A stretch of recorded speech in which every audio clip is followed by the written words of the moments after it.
Vous étiez un garçon en venant au monde. Je le savais. Je me suis jamais senti bien. Je savais que j'étais un mort. C'était pour ton bien.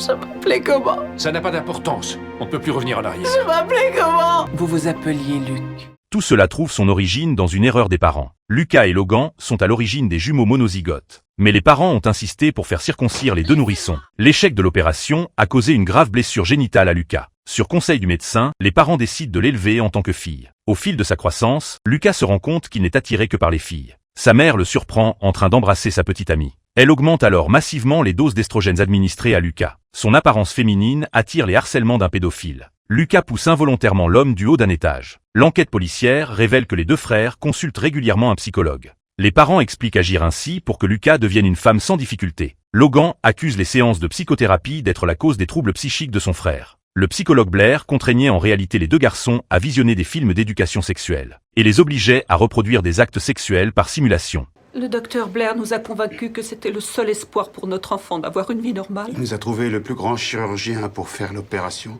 Il nous a promis que ça marcherait, à condition de tout faire pour l'élever comme une fille. La police arrête rapidement Blair. Lucas se libère enfin du fardeau psychologique qui l'accablait. Il décide d'arrêter le traitement aux estrogènes pour redevenir la personne qu'il est véritablement. Cependant, Blair bénéficie d'une libération sous caution, car il a tiré des apports scientifiques de l'étude sur l'éducation sexuelle des deux jumeaux. Le lendemain, la police reçoit un appel signalant le meurtre de Blair et découvre des traces de salive méprisante sur le visage de la victime. Les enregistrements de vidéosurveillance montrent que l'assassin est l'un des deux jumeaux. La police convoque aussitôt Lucas et Logan. Les deux hommes affirment d'avoir regardé un match ensemble au moment du crime. Les estrogènes présents dans le corps de Lucas sont alors totalement éliminés par le métabolisme. Son ADN redevient identique à celui de Logan. La police n'est pas capable d'identifier formellement le véritable meurtrier. Deux théories d'un crime ne peuvent donner qu'un non-lieu. C'est vraiment le crime parfait. Sauf si vous faites craquer l'un des deux.